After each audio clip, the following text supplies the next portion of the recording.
हाय दोस्तों, आज मैं आपके सामने ज़रूरी जानकारी के तहत काफ़ी अध्ययन करके गुरु और शिक्षक में समानता तथा अंतर लेकर आए हैं।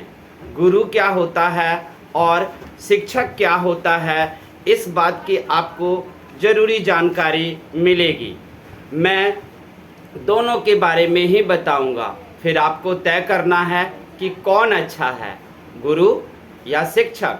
और अगर समाज में शिक्षक भी गुरु की भूमिका में आ जाए तो हमारा समाज कैसा होगा, ये आपको तय करना है।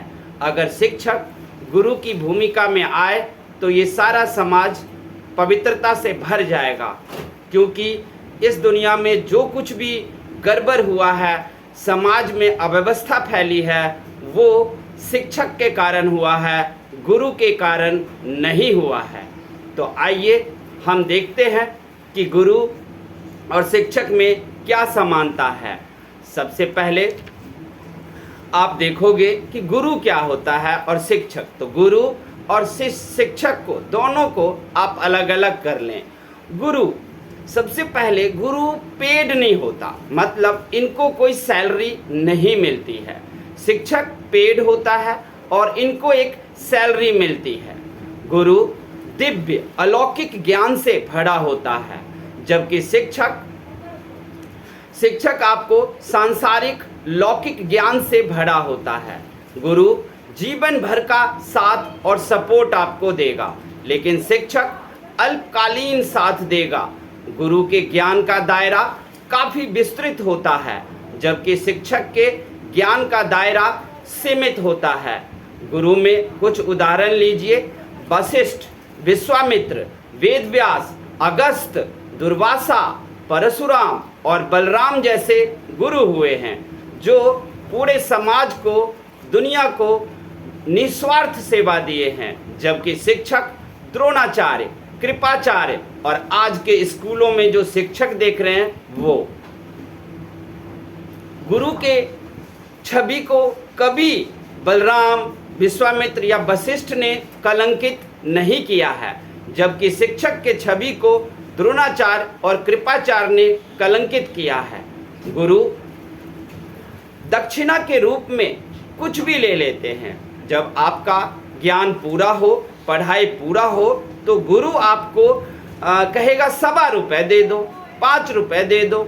लेकिन शिक्षक सबसे पहले तो आपसे फीस लेता रहेगा हर मंथली, और उसके बाद जब आपका ज्ञान और पढ़ाई पूरी होगी, शिक्षा पूरी होगी, तब आप देखोगे कि गुरु दक्षिणा के रूप में ही मांगते हैं।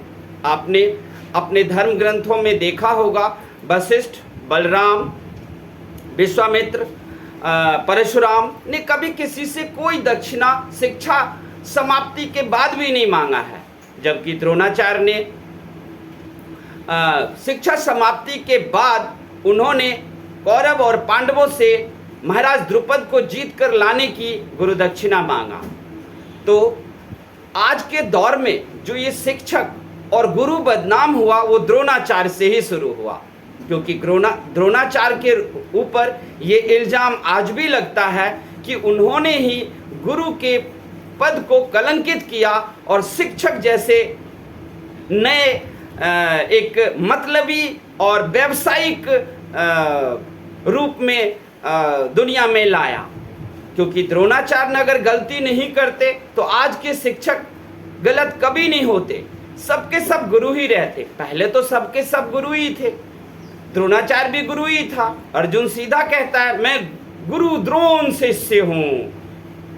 लेकिन अर्जुन जी, आप गुरु द्रोण शिष्य उनको क्यों कह रहे हो? आप बोलो मैं शिक्षक द्रोण शिष्य हूँ, क्योंकि उन्होंने अपने बेटे के लिए राजपद ढूंढा और वो शिक्षा में ढूंढा, और उन्होंने गुरु के पद को कलंकित करके शिक्षक जैसे व्यावसायिक रूप को जन्म दिया।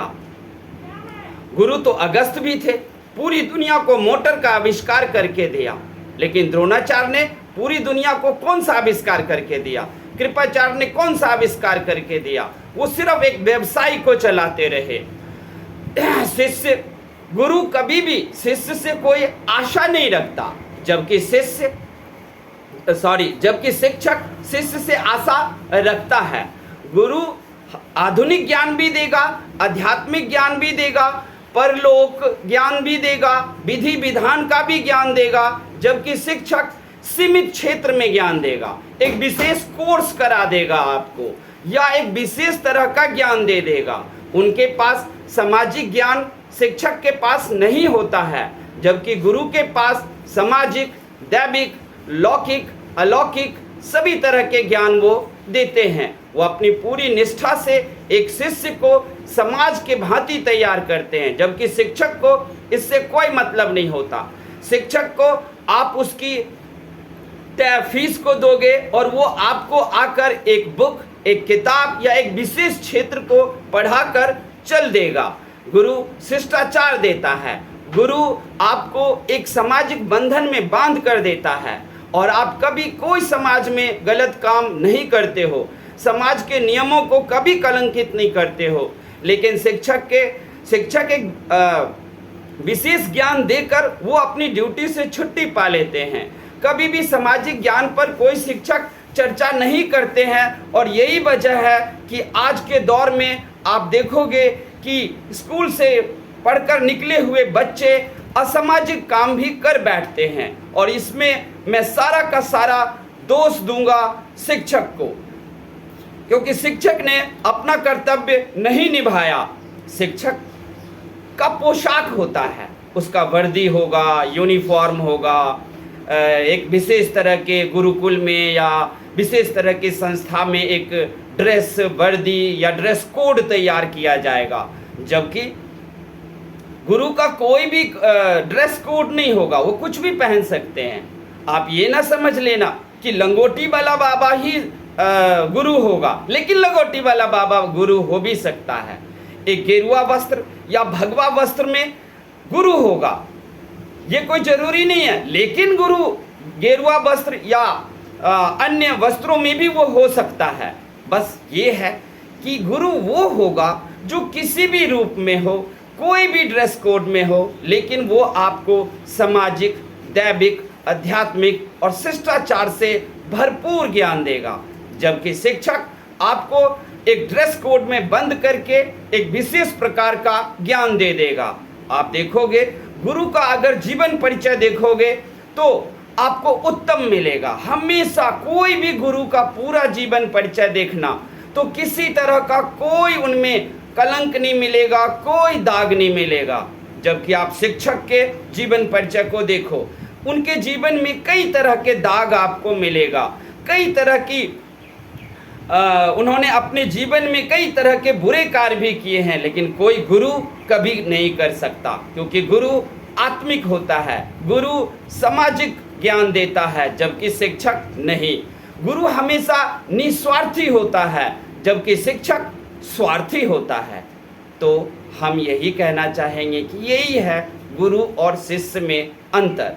आप लोग दोनों में समानता और अंतर मैंने दी है, आप उसे समझ लो। समझने के बाद एक बात जरूर तय करना कि जरा सोचो, हर एक स्कूल में जो शिक्षक का पद है या गुरुकुल में है या कहीं भी है, वो शिक्षक अगर गुरु की भूमिका में वशिष्ठ, विश्वामित्र, परशुराम, अगस्त मुनि इन सब के भूमिका में आ जाए तो क्या हमारे समाज में किसी भी तरह का कोई दोष, कोई अपराध, कुछ भी रह जाएगा? नहीं रहेगा।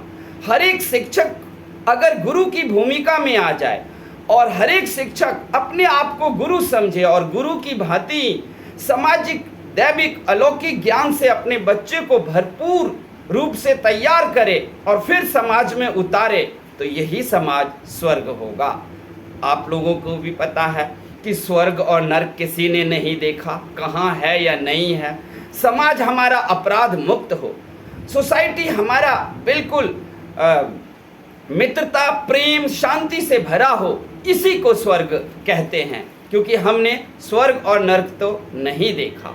तो दोस्तों, आप लोगों को तय करना है और ये बात तय करना है कि शिक्षक अगर गुरु की भूमिका में आ जाए तो ये पूरा का पूरा समाज स्वर्ग से भर जाएगा। अगर आपको ये जानकारी अच्छी लगती है तो आप मेरे चैनल को सब्सक्राइब ज़रूर करना। मैं मेहनत करके इसी तरीके से सैकड़ों किताबें पढ़ करके आपके लिए नई नई जानकारी लेकर आता रहूँगा। तब तक के लिए धन्यवाद।